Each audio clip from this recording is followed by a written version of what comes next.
Listen closely, young ones, Admiral Kravix announced, his 4 sets of bioluminescent eyes glowing with an intensity that made the junior officers shift uncomfortably in their seats.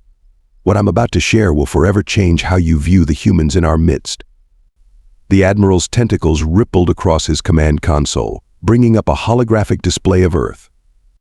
Ah, yes, that insignificant blue marble that gave the Galactic Council its greatest lesson in humility. You see, when humans first achieved faster than light travel and joined our community, we thought them amusing. Just another species of bipedal mammals stumbling into the cosmos.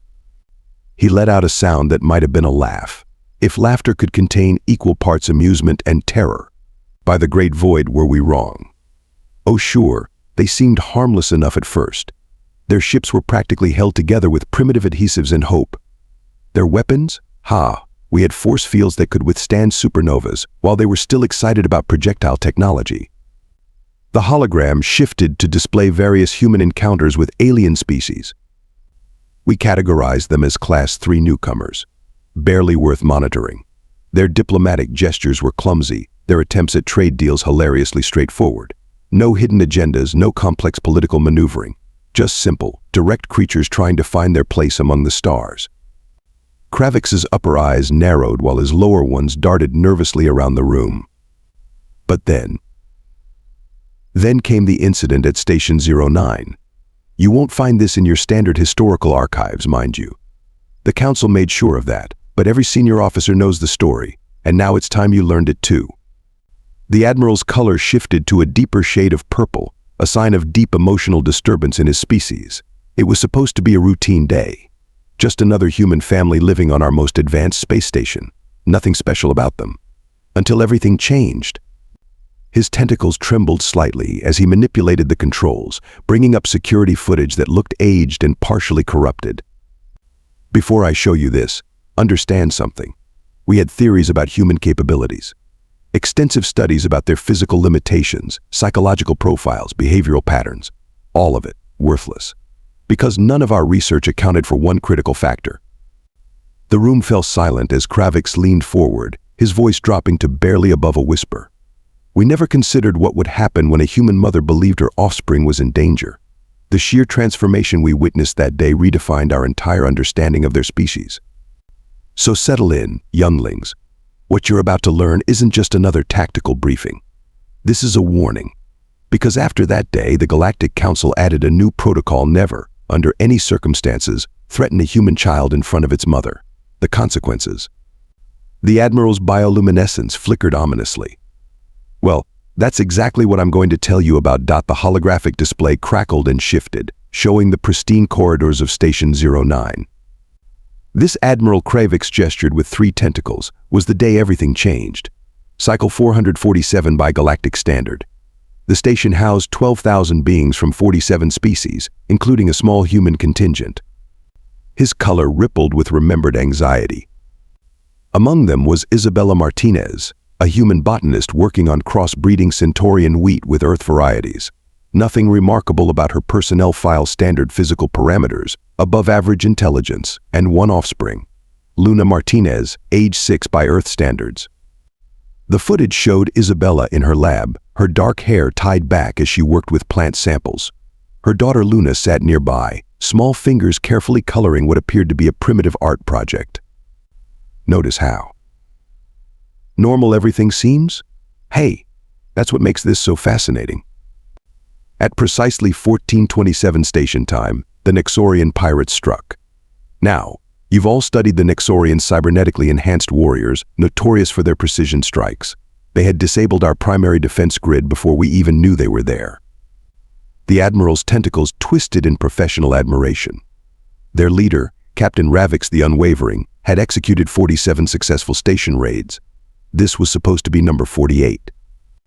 The security feed switched to multiple views of heavily armed figures materializing throughout the station. They breached at 17 points simultaneously. The station's security forces were overwhelmed within minutes. 300 highly trained warriors against our standard garrison? The outcome was predictable. Kravix paused the footage. But here's where it gets interesting. The Nexorians had a standard procedure: secure the station, gather valuables, take important hostages. They'd identified key personnel throughout the station. Isabella Martinez? She wasn't even on their radar. Just another civilian scientist. The feed resumed, showing the moment the pirates breached the botanical lab's doors. Watch closely now. This is where we learned our first lesson about human mothers. The footage showed Isabella's head snapping up at the sound of the explosion. In one fluid motion, she swept Luna behind her. See that expression? Our facial recognition systems categorized it as mild concern. Hey. We had no idea we were watching a transformation. The Admiral's bioluminescence pulsed rapidly. The Nexorian commander made what he thought was a reasonable demand: everyone on their knees, hands visible. Standard procedure. The hologram zoomed in on Isabella's face. Look at her eyes. Really look. In that moment, when the pirate's plasma rifle swung too close to Luna, something changed. Our bioscanners recorded a 312% spike in adrenaline production. Heart rate doubled. Muscle tension increased exponentially. But most fascinating was her voice. Kravix played the audio. Isabella's words came out calm, almost sweet. You really don't want to do this. The Admiral's color shifted to what his species used to indicate dark humor. The Nexorians thought it was fear, compliance. Even our own security analyst watching the feed categorized it as a standard civilian stress response. Nobody recognized it for what it was: a warning. The pirate commander, poor fool, he laughed. Actually laughed. Then he made the mistake that would rewrite our understanding of humans. He grabbed Luna's arm. Kravix paused the feed again. In that split second, every assumption we had about human capabilities was shattered. You see, we had classified humans as mid-level threats in combat. Their strength was unimpressive compared to many species. Their reflexes, moderate at best. But in that moment, watching Isabella Martinez's response, we learned that everything we knew about human limitations only applied to, well, let's call them normal circumstances. The Admiral's eyes all focused on his audience. What followed was, well, perhaps it's better if I just show you. But remember, what you're about to witness isn't just about combat or survival. It's about something we had never factored into our defense calculations. A human mother's capacity for calculated violence when protecting her child. The hologram flickered as Admiral Kravix resumed the footage. Now, pay attention to the next 47 seconds. That's all it took, 47 seconds, to completely rewrite our combat assessment protocols for the entire human species. Isabella Martinez stood there, 5'6" of supposedly harmless human scientist, and said one more thing to her daughter Luna. Close your eyes, baby. That's when everything went wrong for the Nexorians. The Admiral's tentacles rippled with what might have been respect. The first thing she did, and this still baffles our combat analysts, was grab her daughter's art supplies. Yes, you heard that correctly. A box of colored wax sticks, before anyone could react. She had flung the powder from crushed pastels into the air filtration system. The Nexorians' optical implants, calibrated for maximum visibility, were suddenly overwhelmed by a cloud of microscopic, colorful particles. The security feed switched to thermal imaging. Watch her heat signature here. Human body temperature typically runs at 98.6 Fahrenheit. In this moment, she was burning at nearly 103 degrees. The surge of adrenaline, cortisol, and another hormone we'd never monitored before, something humans call mom strength, literally changed her biochemistry. The Nexorian commander still had his hand on Luna's arm. Had being the operative word, Kravix's color shifted to a shade indicating scientific fascination. In the next 3 seconds, Isabella Martinez broke his arm in 4 places, using a technique that wasn't in any of our combat databases. She hadn't trained in martial arts. She hadn't served in any military. She was just a mother. The footage showed Isabella moving with terrifying efficiency. Notice how she's placed herself between the threats and her offspring? Classic protective positioning, sure, but look at her eyes.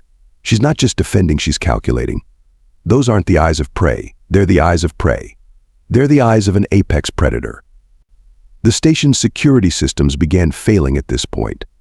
Though failing might be the wrong word, the Admiral manipulated the controls, showing multiple system readouts. She had accessed the environmental controls from her lab terminal seconds before the attack.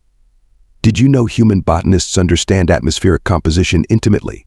She dropped the oxygen levels in the corridor to precisely the point where the Nexorian cybernetic enhancements would start to malfunction, but humans could still function. The hologram displayed the corridor filling with a thin mist. That's not steam, by the way. That's aerosolized fertilizer components. Completely harmless to organic tissue, but absolutely devastating to the Nexorians' enhanced optical systems. She turned their own advantages against them. In the next 30 seconds, she disabled 7 armed warriors using nothing but lab equipment, and what we later learned was basic knowledge of human anatomy. The Nexorians' cybernetic implants made them stronger, faster, more durable, and completely vulnerable to the electromagnetic pulse she created by overloading her lab's analysis equipment. Kravix's bioluminescence pulsed rapidly. But here's what truly terrified us. Throughout the entire encounter, her vital signs showed something unprecedented. She wasn't acting on blind rage or panic. Every move was calculated, every action had a purpose. She didn't just want to protect her child. She wanted to ensure no one would ever threaten Luna again. The security feeds show her voice remaining calm throughout, even as she systematically dismantled some of the most feared warriors in the galaxy. She kept telling Luna stories, simple Earth tales about something called a butterfly, while efficiently neutralizing every threat in her vicinity. The Admiral's upper eyes narrowed. When our security teams finally reached the lab section, they found 9 unconscious Nexorian pirates, a completely demolished laboratory, and Isabella Martinez sitting calmly on the floor, braiding her daughter's hair. The only sign of what had transpired was a single phrase she said to the security chief: "You might want to update your threat assessment protocols." And that, young ones, was just the beginning.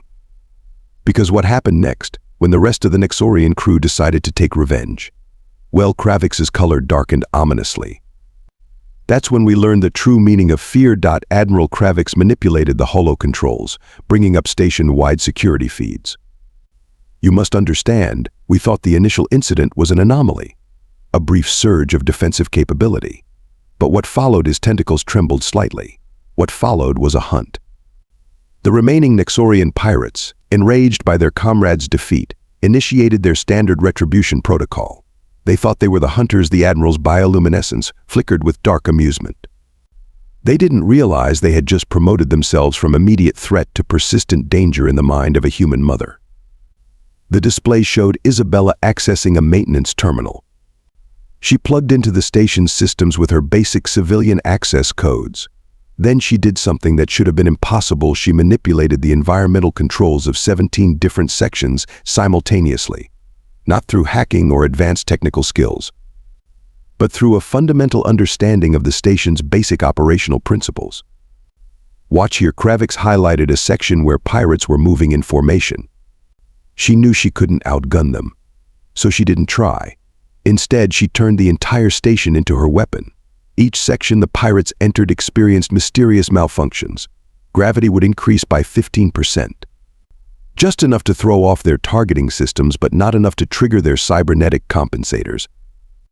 The footage showed pirates becoming increasingly disorganized. Look at their tactical formations breaking down.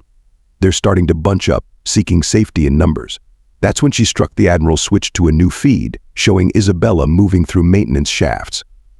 She used her botanical knowledge to devastating effect. Released spores from her research samples into the ventilation systems, harmless to most species, but they played havoc with the Nexorians' enhanced senses. The pirates' communications reveal their growing panic. Kravix played audio clips. "She's everywhere. The station itself is fighting us. How can one human do this?" He paused. But the most telling was this one: "Don't let her find you. For the love of the void, don't let her find you." Multiple screens showed Isabella's methodical progress through the station. She never ran, never rushed. Every movement was precise, calculated. She would corner groups of pirates in sections where she'd already compromised their advantages. Then the Admiral's color shifted to a shade indicating respectful fear. Then she would offer them a choice. The recording of her words became infamous among the Nexorians: "You can surrender to station security, or you can deal with me. Choose quickly. My daughter's dinner time is in an hour." Kravix's tentacles rippled. The way she said it, so calm, so matter-of-fact, that's what broke them. Our combat analyst noted something fascinating: she consistently used less force than she was capable of. This wasn't about revenge, it was about establishing absolute deterrence. Each disabled pirate became a messenger, spreading terror through their ranks. Their cybernetic communication network, designed for tactical superiority, became a web of fear as stories of her methodical advance spread. The hologram showed a group of pirates barricading themselves in a cargo bay. By this point, they had abandoned all pretense of their mission. Their only goal was survival, but she had already calculated for that response. Kravix highlighted Isabella's position in a maintenance shaft above them. She used their own tactics against them. Just as they had initially surprised the station, she now orchestrated her attacks to maximize psychological impact. Observe this moment. The Admiral froze the frame. She disabled the lights, but left their communications active. Then she began reciting what we later learned was a human children's story, Little Red Riding Hood. The psychological effect was devastating. The pirates' vital signs show elevated stress levels just from hearing her voice echo through the darkness. Kravix's eyes all focused intently on his audience. The most terrifying part? She maintained communication with her daughter throughout the entire operation. Between neutralizing pirates and sabotaging their equipment, she was coordinating with station security to ensure Luna was being properly cared for, even specifying her daughter's preferred snacks. But the true crescendo of this symphony of terror was yet to come, because the pirate leader, in his desperation, was about to make a fatal mistake. The Admiral's tendrils danced across the controls, bringing up footage of the station's main control hub. Commander Vex, until this day, held the record for most successful raids in the Outer Rim. A tactical genius, they said. Unbeatable, they claimed. Poor fool never stood a chance. The Nexorian commander, driven by desperation, barricaded himself in the control center with his elite guard. From there, he thought he could regain control of the situation. Kravix's bioluminescence pulsed with something like grim amusement. He actually sent Isabella a message, attempting to negotiate. The audio crackled. Scientist Martinez, your defense of your offspring is admirable. Stand down, and we'll ensure your child's safety. Her response. The Admiral played the next clip.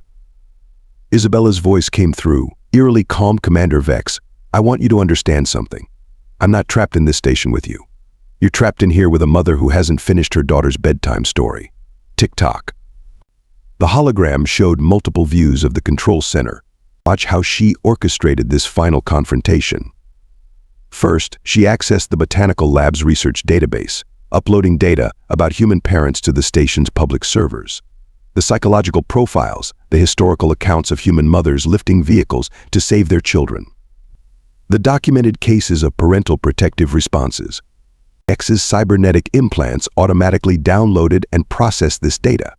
For the first time, he began to understand what he was truly facing. The footage showed the commander's vital signs spiking. But Isabella wasn't done.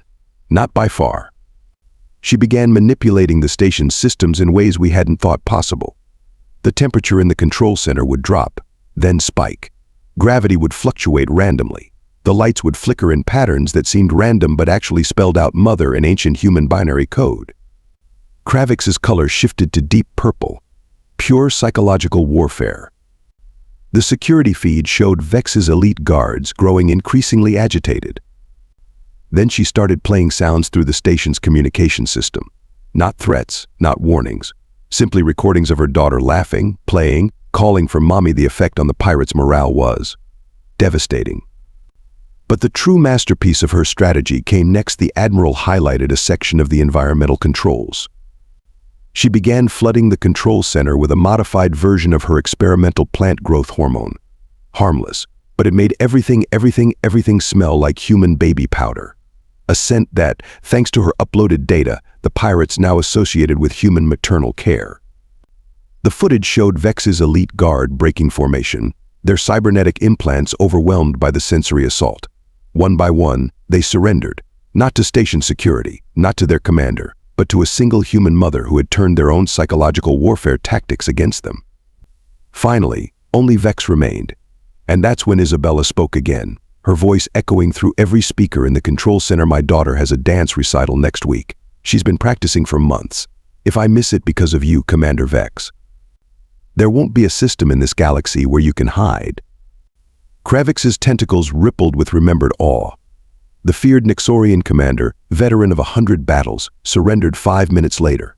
When security forces entered the control center, they found him sitting quietly in a corner, his cybernetic systems voluntarily powered down. The official report noted his only statement upon arrest: update the threat assessment protocols. Classification extreme. Threat multiplier infinite when offspring are involved. Additional notes: never, ever threaten a human child in front of their mother. The Admiral's eyes all focused on his audience. That day changed everything we thought we knew about humans. We had classified them based on their technology, their physical capabilities, their military strength. But we had failed to account for something far more fundamental: the lengths a human mother will go to protect her child.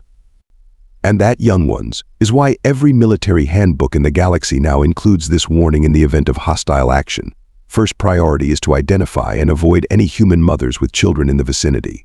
Second priority, evacuate the sector. Final priority, pray to whatever entities you believe in that you haven't already made a terrible mistake. Kravix adjusted the holo display once more. The actual rescue? That was almost anticlimactic compared to what preceded it, but it perfectly demonstrated why human mothers terrify us to this day. With Vex neutralized, Isabella moved through the station toward the secure area where Luna was being protected. The remaining pirates, those who had missed the earlier encounters, made their final mistake: they tried to slow her down. The Admiral's color shifted to a pale, fearful hue.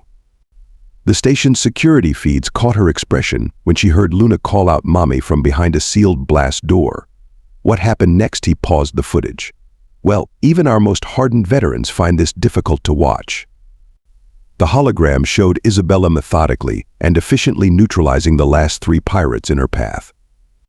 No wasted movement, no hesitation, just the perfect combination of improvised weapons and terrifying efficiency. She used a floor-cleaning drone as a projectile weapon, turned a food synthesizer into an improvised sonic disruptor.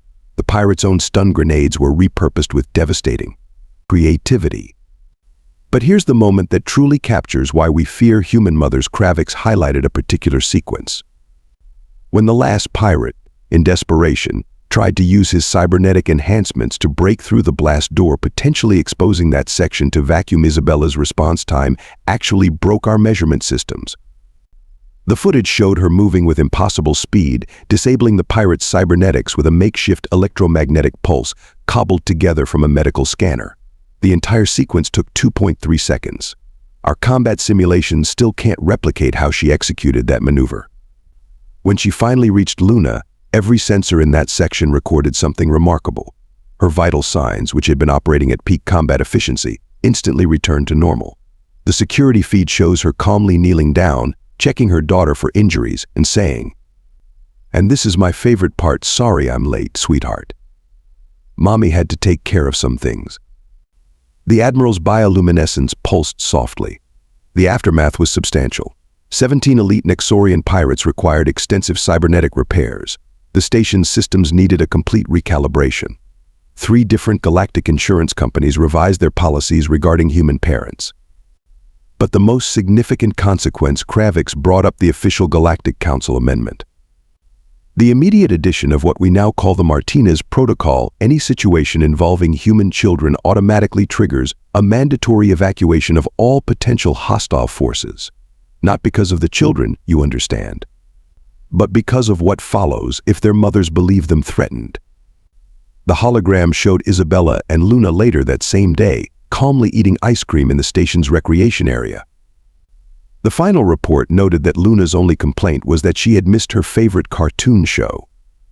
Isabella's only comment to investigators: "Next time, schedule your pirate attacks around my daughter's nap time. It'll be easier for everyone." Kravix's eyes all focused intently on his audience. And that, young ones, is why the most feared words in our galaxy are now "my child is in there." Admiral Kravix's bioluminescence dimmed to a contemplative glow. The Galactic Council's emergency session following the incident lasted 14 standard cycles, the longest in our history, all because of one human mother and her daughter. The policy changes were extensive. His tentacles brought up a series of official documents.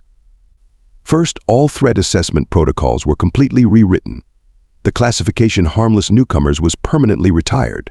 In its place, we created an entirely new category: conditionally apocalyptic species parental subtype.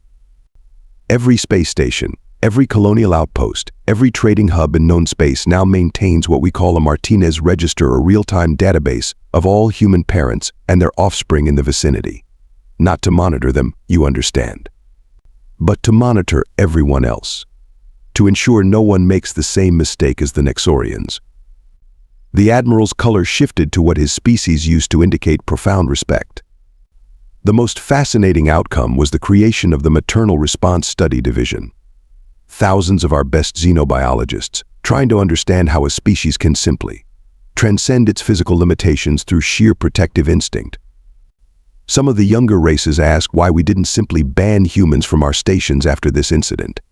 Kravix's tendrils rippled with amusement. We explained that banning humans would be like banning solar flares or black holes. You can't prevent a force of nature, you can only learn to respect it. Isabella Martinez? She continued her botanical research, received a commendation from the council, which she only accepted because Luna thought the ceremony would be cool. The Nexorians renamed their combat training protocols after her, though I hear she found that more amusing than flattering. The hologram showed one final image: Isabella and Luna at the station's school ceremony the following week. The galaxy learned many things that day. About humans, about parents, about the true meaning of fear. But most importantly, we learned humility. So remember this, young ones. Admiral Kravix's eyes all focused on his audience with burning intensity. When you encounter humans in your duties, treat them with respect. But if you ever hear a human female say the words, "That's my child," your only viable tactical option is immediate retreat. Because now we understand, in all the galaxy, with all its terrors and wonders, there is nothing more unstoppable than a human mother protecting her child. The Admiral's color returned to its normal official hue as he prepared to dismiss his audience. Class dismissed. And remember, the Martinez protocol isn't just regulation. It's survival.